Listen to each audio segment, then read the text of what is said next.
Morning student. आज के class में हम लोग डिस्कस करने जा रहे हैं प्रॉब्लम्स के ऊपर, और ये प्रॉब्लम्स आपका बेस्ड होगा सिस्टम ऑफ लीनियर इक्वेशन पर।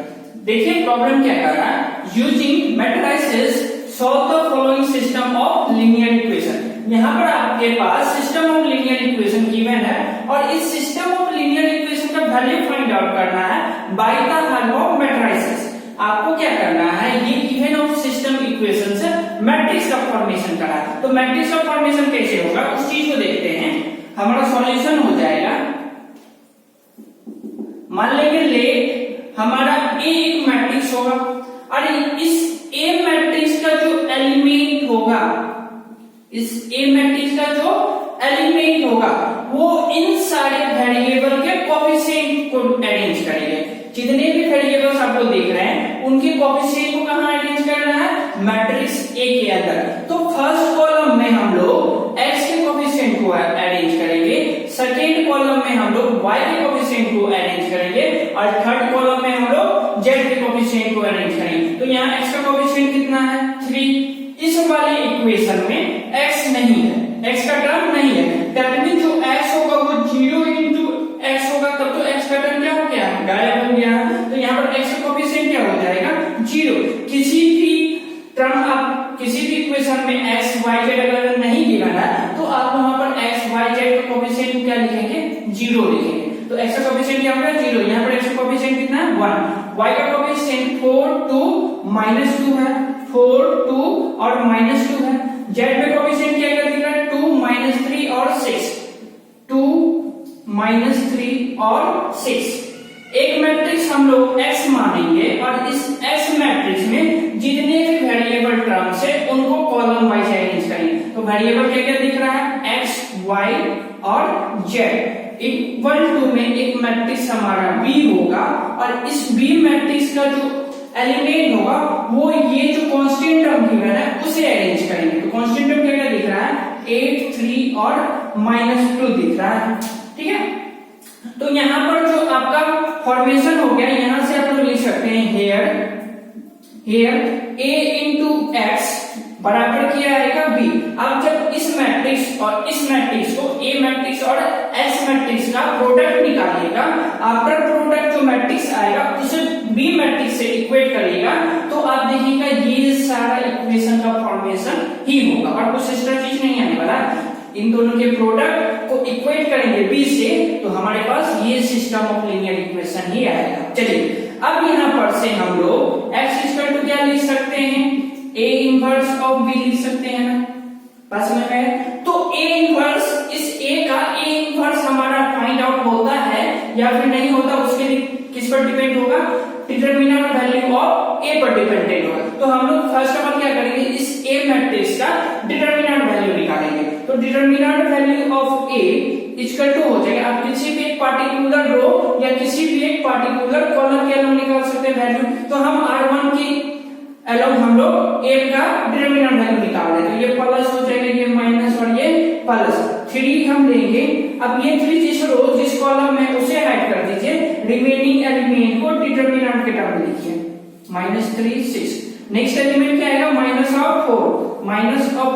अब ये 4 जिस रो जिस कॉलम में उसे हाइड करिए, रिमेनिंग एलिमेंट को डिटरमिनेंट के टर्म में लिख दीजिए, -3 और 6।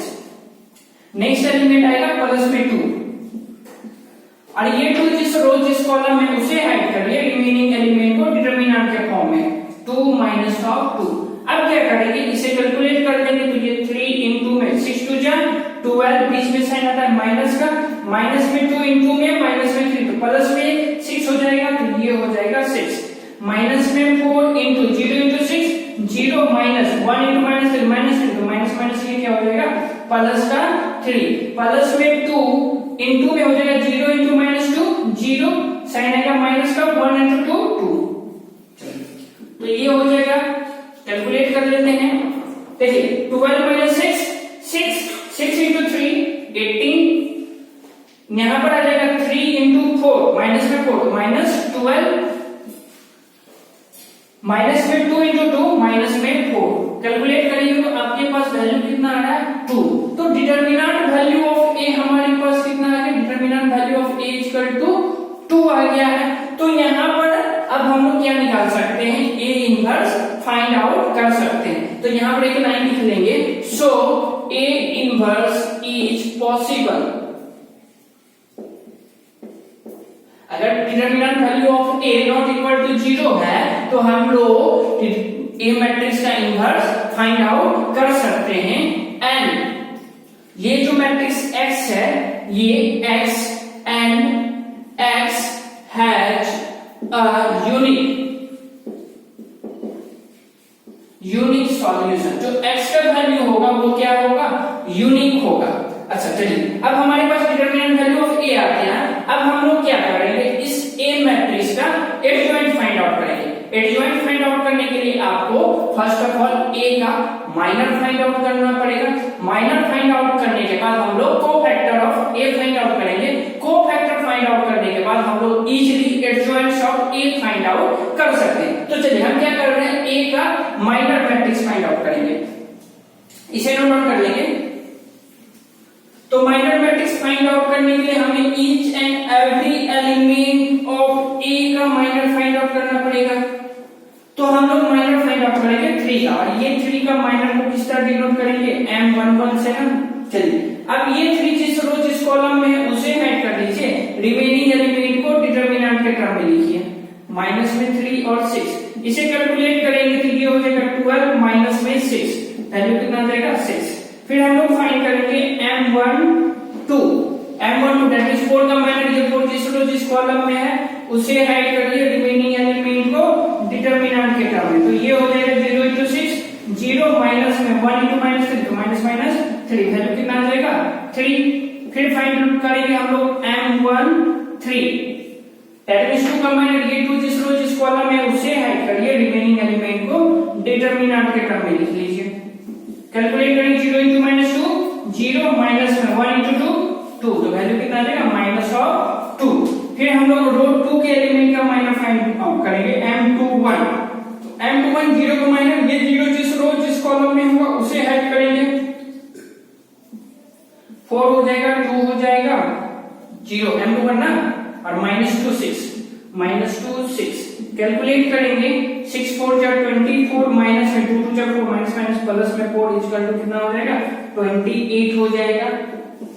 M22 फाइंड आउट करेंगे, M22 दैट मींस 2 का माइनर ना, तो ये 2 जिस रो जिस कॉलम में उसे ऐड करिए रिमेनिंग एलिमेंट को डिटरमिनेंट के टर्म में, तो 3 1 2 6 बचेगा, 3 1 2 और 6, ये हो जाएगा 18 माइनस में 2 दैट मींस क्या 16। चलिए फिर हम लोग फाइंड करेंगे M23 माइनस 3 का ना, तो ये माइनस 3 जिस रो जिस कॉलम से ऐड करिए तो क्या बच रहा है 3 4 1 माइनस 2, 3 4 1 माइनस 2। कैलकुलेट करेंगे माइनस में 2 into 3, माइनस में 6, माइनस 1 into 4 4, तो ये हो जाएगा माइनस ऑफ 10। अब हम यहाँ पर क्या कर रहे हैं, माइनर ऑफ ए को लिख ले रहे हैं। हम लोग लिख रहे हैं माइनर ऑफ ए मैट्रिक्स बराबर हो जाएगा, देखो तो R1 में क्या क्या एलिमेंट आ चुका है 6 3 माइनस 2, 6 3 माइनस 2, R2 का एलिमेंट क्या आ चुका है 28 16 और ये माइनस में 10।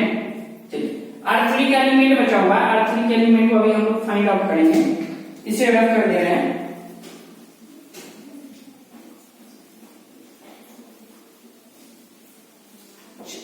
अब हम लोग फाइंड करेंगे M31 दैट मींस 1 का, ये जिस रो जिस कॉलम में है उसे ऐड करिए रिमेनिंग एलिमेंट को डिटरमिनेंट के टर्म में, तो ये हो जाएगा माइनस में 12 और माइनस 2 2 जा 4, तो ये हो जाएगा ना minus of 16। M32 equal to M32 minus 2 का माइनर है, ये लिया ये क्या तो 30 2 माइनस 3 2 माइनस में 3। चलिए तो ये हो जाएगा 3 into माइनस में 3, माइनस में 9, माइनस में 0, तो कितना जाएगा minus of 9। M33 equal to that means 6 का माइनर ये लिया ये क्या 3 4 0 2।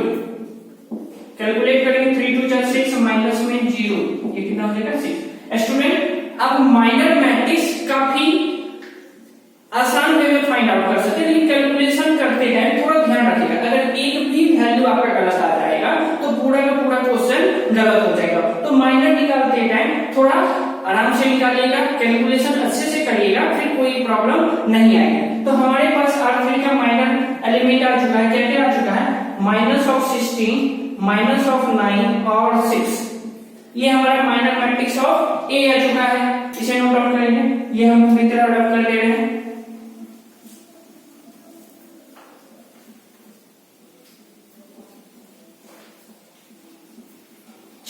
अब इस माइनर मैट्रिक्स के हेल्प से हम लोग क्या फाइंड आउट कर सकते हैं, कोफैक्टर ऑफ ए मैट्रिक्स।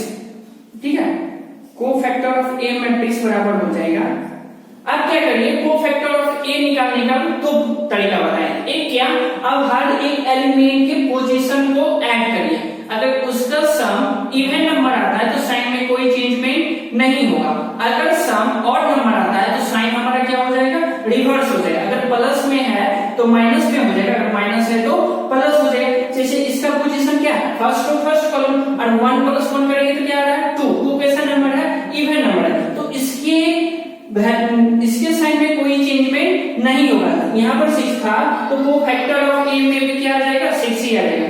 इस वाले 3 का पोजीशन को ऐड करिए, फर्स्ट रो सेकंड कॉलम का, तो 1 + 2 3, 3 कैसा नंबर है, ऑड नंबर है, तो साइन हमारा क्या हो जाएगा, रिवर्स हो जाएगा, प्लस है तो माइनस में चेंज हो जाएगा, ये माइनस हो गया।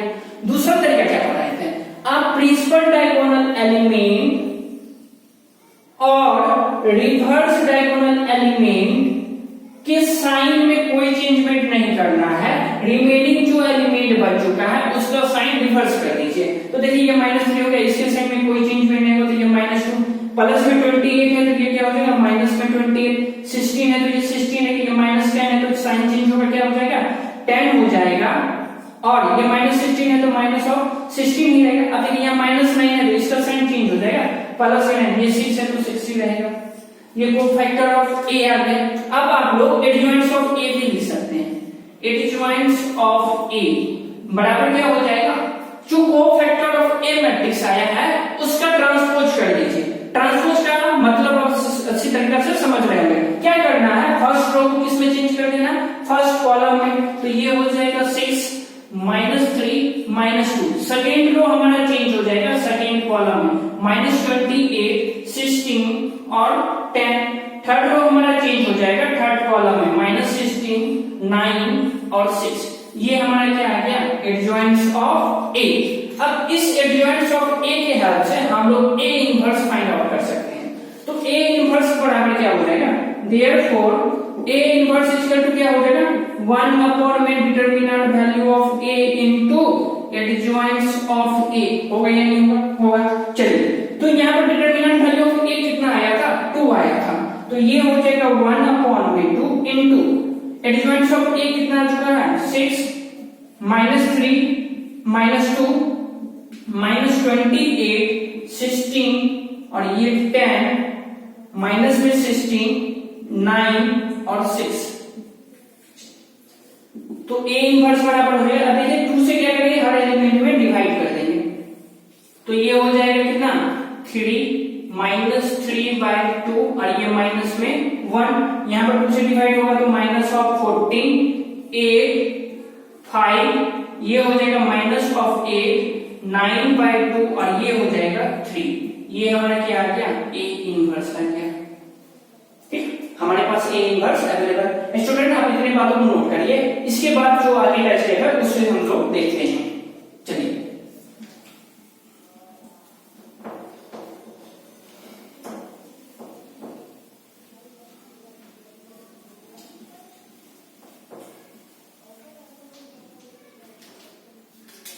ए इनवर्स आ गया ना स्टूडेंट, यहाँ पर हम लोग देखिए जो एस मैट्रिक्स था, नाउ जो एस मैट्रिक्स था वो किसके बराबर आया था, ए इनवर्स इनटू में बी के इक्वल आया था ना, तो ए इनवर्स हम लोग फाइंड कर चुके हैं और बी मैट्रिक्स हमारे पास ये है, इन दोनों के प्रोडक्ट के बराबर ही एक्स मैट्रिक्स होगा, टेंडेंसीज का वैल्यू हमारा फाइंड आउट हो जाएगा। तो एक्स इक्वल टू आप लोग लिख लीजिए, ए इनवर्स कितना आया है, तो ए इनवर्स आ चुका है 3 -3/2 और माइनस में 1 -14 8 और 5 -8 9/2 और 3, इनटू में बी मैट्रिक्स का एलिमेंट क्या क्या दिख रहा है, देखो तो बी 8 3 -2 8 3 -2 ये हो जाएगा ना x।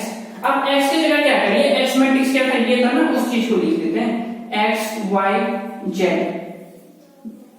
इक्वल टू में इन दोनों का प्रोडक्ट कर देना। इन दोनों का प्रोडक्ट पॉसिबल है क्या? हाँ पॉसिबल है। ये किस ऑर्डर का है, 3/3 ऑर्डर का मैट्रिक्स है और इसका ऑर्डर क्या है 3/1।